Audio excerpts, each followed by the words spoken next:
During this pandemic, you may have had to make certain changes. Your practice may have been impacted in a certain way. Where have you gone for advice, guidance, and other resources while all of this is going on? And who have you spoken to? In this episode today, we get a UK perspective as we hear from 3 members of CIMA, the Chartered Institute of Management Accounting, in their own voices, their own thoughts, and their own experiences. Welcome to the Go Beyond Disruption podcast, brought to you by the Association of International Certified Professional Accountants, the unified voice of the AICPA and CIMA. I'm Megan Beamish, and I'm based in the AICPA and CIMA office in London. Every week we share insights from inside the accounting and finance profession that help you stay ahead of the curve, whatever business that you're in. We have over 667,000 members worldwide, and over 78,000 of those members reside in the UK. This week's episode brings together 3 different member perspectives on this period of disruption. Originally recorded and shared on our video channels, here are the edited audio versions. So we start with our first contributor, Lorraine Ellison, who's based in Durham. She's an FCMA and she's the founder and managing director of Simply Additions Limited. Hi, I run a small accountancy practice in Otley Spring, which is near Durham in the UK. And I use the letters CGMA and FCMA to signify that I'm a chartered management accountant with CIMA. Very proud of being CIMA. Today I'm just talking about the key professional challenges I'm facing during the lockdown. And one of the biggest things is trying to achieve all of the deadlines. So I've got 100 customers and trying to hit the deadlines when we've got a single deadline. So for example, the job retention scheme that was released on the 20th of April, and it was target to submit everything within 3 days. So trying to manage all those deadlines all in one go, that's a bit of a challenge. The other thing is obviously trying to read, digest, interpret and communicate the government guidelines. And as you know, they're changing every day. So that's been a bit of a challenge too. My method of trying to cope with that is I've joined a couple of WhatsApp groups with accountants. So there's lots of good advice coming through those. People are using law barristers and things like that. So you're getting really good quality. The other thing is I'm on some Zoom groups and I'm using my networking group for personal support. The management challenge as well. We were already working from home, so we knew how to do things digitally. We're a digital firm, but working at home when perhaps somebody's got family there or they've got the dogs, and you can't get a quiet place to work. That's presenting some challenges to some of the teams. Before, we used to be able to just break it up and we could go and visit a client or we could come in the office to work. So looking after their mental well-being has been a bit of a high priority as well. And what we've done is we've reduced the hours on some of the staff so that they don't feel that they've got to do 30 hours a week or whatever, and they don't have to make up the time if they work short time. Our main focus is to hit the deadlines and keep looking after the customers. So it's not about measuring the hours. The other thing is trying to keep people motivated. There was a lot of high anxiety at the beginning because people didn't know what to do and how to cope. So we just did that by Zoom calls and talking to people. So it soon settled down. So everybody seems to be quite happy. A few of them got dogs, so they're going out and taking the dogs for walks. So that seems to help. My personal thing is that I've got a lot of work on. I had a lot to start with, and then with the COVID and the lockdown, there's a lot more being piled on top of it. So looking after grant claims and people looking at should they be borrowing. And then comes with that is a good CIMA people will know you need to do cash flows. And we look after small companies. A lot of them don't have cash flow monitoring going on. So that's increased my workload. And the personal challenges I've had, well, I live on my own, so I needed human interaction. So despite some of the problems with Zoom and the security, it's been a bit of a lifesaver because I've been able to see people's faces, which is I've discovered I actually need to see people, so that's good. And I used to get that by going visiting the clients. Now I'm in four walls and haven't been that motivated to go and do any walking yet. So the Zooms are helping. Also being in the groups, that's good as well. I've also been to a pub quiz. I've got a fiance who lives 30 miles away, so we're having a virtual relationship at the moment. So that's a bit of a key challenge. However, it's been quite good. We've been doing karaoke and the pub quiz, as I said. The other things is I am trying to eat healthy and try not to snack too much, although a little bit of chocolate's crept into the diet and the odd glass of wine. But, if I just think if I don't get out of it, at least I'll have had some chocolate and some wine and I'll have been happy. And then the other thing is I'm trying to do my work, which is like a very long list of things to do. And I hope that by the time we are allowed back into normal life, I'll be bang up to date and won't have an overdue list of jobs to do. Some of the advice I would give if you're struggling is try and learn some coping strategies. One of the key skills I learned was how to be accepting of situations. Stops you from being frustrated, stops you from being angry, and take control of some of the areas of your life. Develop a structure to it. Before the shutdown, as I said, we work from home. I would often sit in my PJs all day and work nice and comfortable. But since the lockdown, since being forced to work from home, I have getting up, I've had a structure, had a breakfast, got ready, got dressed properly. And if you're going on to a Zoom call, obviously you don't want to be in your PJs. The other thing is eating good food. If you're struggling with motivation, ask your friends and your colleagues to help you. Everybody's happy to help. You could also help with some community projects. You've seen it through the UK. It's absolutely amazing. If you're feeling helpless, that you can't do anything, if you don't want to go outside, you could do some telephone support for people. There's a lot of lonely people out there. I'm not one of them because I'm really busy and I've got loads of friends, but there's some, older people who perhaps live on their own. They might have lost a partner and they could do with a telephone call. So that would make you feel better. And the other thing is find a way to be positive, but don't beat yourself up if you don't feel positive. If you're having an off day, be kind to yourself, forgive yourself and just say, well, I'll try again tomorrow. And then the other thing is obviously do what the government are asking. They're doing their very best. And it's our role to support them. So just stay indoors if you can. And if not, be just very careful and keep your distance. And that's all from me. See you on the other side of it. That was Lorraine Ellison, who was just sharing her insights around how COVID-19 has impacted her personally and also her practice. My name's Matt Miller. I'm the Chief Finance Officer for National Nuclear Laboratory. I'm a fellow with CIMA and a member of the CGMA. Now, I've been asked to talk to you today about a few of the challenges that I'm facing as we go through these extraordinary circumstances and what that might mean for future finance teams as we move forward. So I'd like to start with the leadership challenge that I'm facing the most at the moment. And that leadership challenge is all about engagement with my team. Now, more than ever, we need to make sure that we're communicating as effectively as possible. But we need to recognise that there are things that are going on in everybody's personal lives that we might not be aware of as we sit here today. That may include things like homeschooling young children, or people that are actually working and living on their own, or sadly even people that have the illness going through their family or close loved ones. So having an understanding of what is going on with our teams is really important. And we can all use WhatsApp or Zoom or even the phone calls in order to work through those challenges. But just having that appreciation and when to engage has been more important to me now than it ever has been. So taking that time just to think before I speak to my employees and my teams has been really important. People also feature as part of my professional challenge.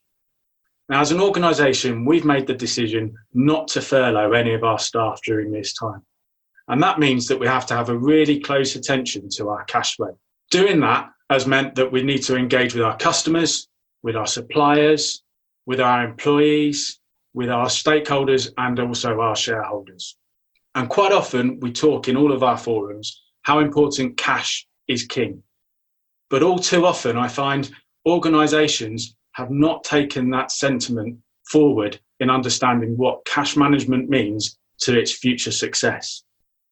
What I've found during this time is good communication with employees, with those customers, stakeholders and the board have all ensured that we've been able to demonstrate good, sound cash stewardship. And the professional intent during these times is that we manage our cash position such that we do not need to draw down on any further resources from any government support to help us keep going through the COVID-19 period. Now, I recognise that's not possible for all organisations, but good communication and engagement is feasible for everybody. Managing expectations, being open, honest and transparent will lead to the positive outcome that we're looking for. And all of those skill sets are at the heart of being a good management accountant. Now, my personal challenge is one around balance.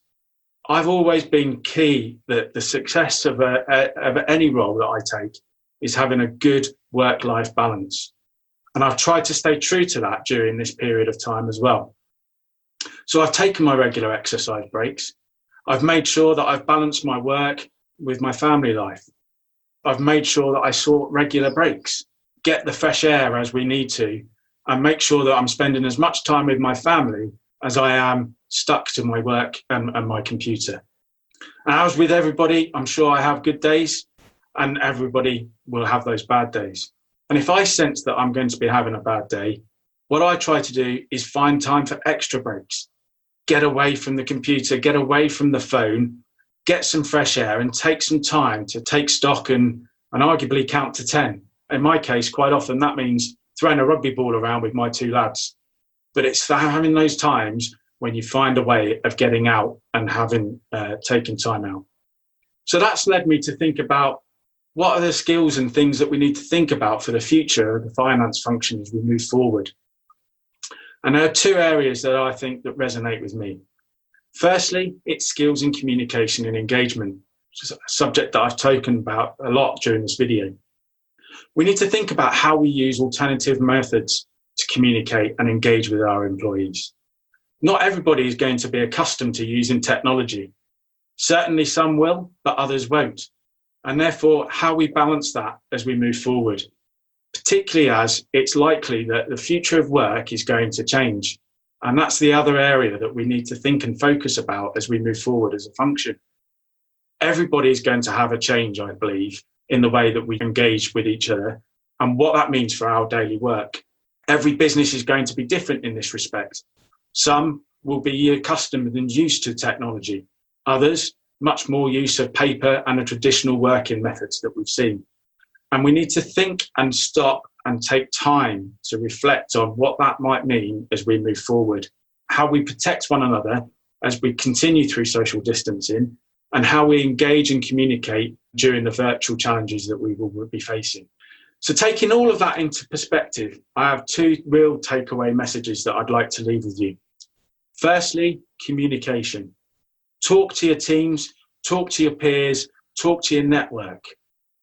Engage with as many people as possible and try and avoid doing so over email. Try and use that personal contact as much as possible. Now more than ever, it's important that we engage and we talk to each other. And secondly, take time to have balance. Balance in your lifestyle, balance away from work, with your family, with your loved ones as best as you possibly can. Avoid the time to get fatigued through work. So all the very best during these times. Stay safe and thank you for listening. That was Matt Miller. So we're now going to move on to our final member for this podcast, who is Alexandra Sands.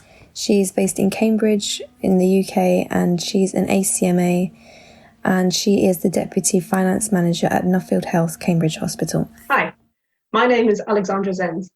Nuffield Health is the UK's largest healthcare charity and throughout the crisis has made its 30 hospitals available to NHS trusts nationwide, alongside other independent healthcare providers.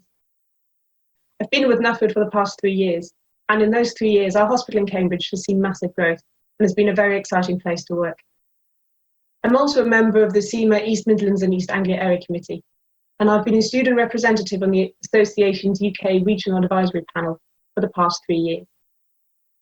I passed my strategic case study in May 2019, and as of March this year, I am a fully qualified CIMA member and CDMA. A main part of my role, aside from preparing the monthly management accounts, is business partnering with other heads of department, preparing forecasts, analysing costs, and focusing on business development. These aspects of my role have effectively been placed on hold, as our hospital has become a specifically COVID-free centre to support NHS oncology patients. Instead, as a finance team, we've had to work hard to understand new and constantly changing reporting requirements that perhaps initially have little to do with our day-to-day finance work, but require our analytical skills in a different way. One professional challenge for me has been managing a team that is used to working closely together in a small office, but has now had to disperse to work from home.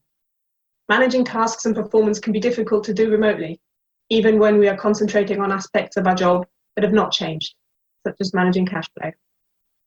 It has been a challenge to ensure any changes are cascaded to all relevant people without becoming overwhelming, confusing, and potentially contradicting each other. We've put in place clear structures as a team to stay connected and stay focused, including a daily call to discuss tasks and priorities, as well as a weekly virtual pub quiz to keep connected outside of work. My biggest personal challenge has been the lack of face-to-face engagement. I enjoy the business partnering aspects of my job, which often involves sitting down with my fellow heads of department to review strategies and development plans, which have now been superseded by different priorities. Furthermore, with many of the hospital staff working directly with patients, I'm very aware that the best way to communicate is usually to go and speak to them in person, since they are often away from their desks. But in the last few weeks, I've had to rely on communicating by email and messenger, which makes it harder to find that personal connection. As the situation is evolving, finance teams need to remain agile and reactive to any changes. However, financial implications will continue long after the world has returned to, or perhaps adapted to, the new normal. There have been decisions which have needed to be made quickly, and perhaps with limited information at the time. Those decisions will have implication longer term. So finance teams should start preparing audit materials and backing data at this stage in order to prepare for reconciliations and reviews. At Cambridge Hospital, we are proud of our resilience and ability to adapt to changing circumstances. Personally, for me, resilience can come from knowledge of your own business and your own market, but also from acknowledging areas of strength and weakness. I have used this period to reflect on gaps in my knowledge and experience and have participated in some online training courses. I've also found it helpful to read widely on non-COVID related subjects and non-work related subjects, including rediscovering my passion for literature and poetry, which opens up new and creative ways of thinking that I can apply to my day-to-day work. Considering the industry I work in, which is private healthcare, I do not see any significant changes following the pandemic. Our business will need to adapt based on new guidelines from the NHS and from Public Health England, as we've done for so many years. We worked closely with our local trust before the pandemic, and we will continue to do so, even when the NHS starts to perform elective surgeries again, and we return to being a private hospital. The finance function is a central part of any business, and I think this crisis has only brought that to the fore. As we emerge from lockdown, there will be new opportunities for finance professionals. This period has shown us that working from home is possible and will hopefully encourage a more diverse workforce, both in terms of location and in terms of accessibility.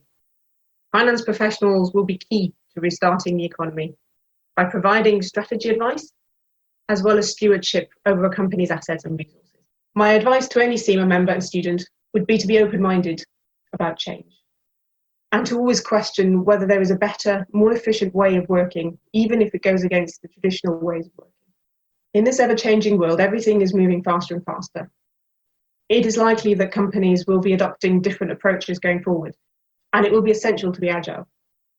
No matter whether you've been a CIMA member for 15 years or you're a student that is just starting out, it's your creativity and your innovative ways of thinking that make you stand out and will help you succeed.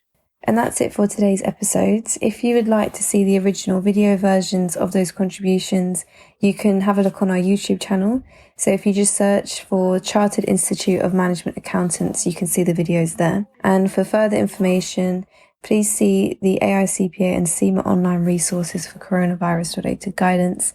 The website is www.cimaglobal.com/r-locations/UK/latest-news.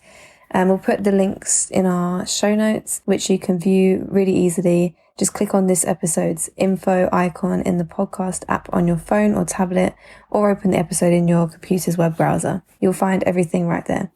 Thank you again for listening today. And from our AICPA and CIMA office in London, I'm Megan Beamish. We'll be back soon with more conversations that help you and your profession to go beyond disruption. So until next time, keep listening, keep safe, and goodbye. Thanks for listening to this episode of Beyond Disruption, brought to you by the Association of International Certified Professional Accountants. Learn more about today's topic at AICPA-CIMA.com/disruption.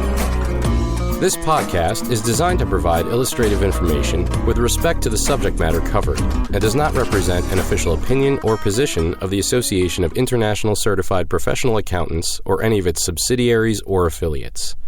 It is provided with the understanding that the association, its affiliates, and subsidiaries are not engaged in rendering legal, accounting, or other professional services. If such advice or expert assistance is required, the services of a competent professional person should be sought.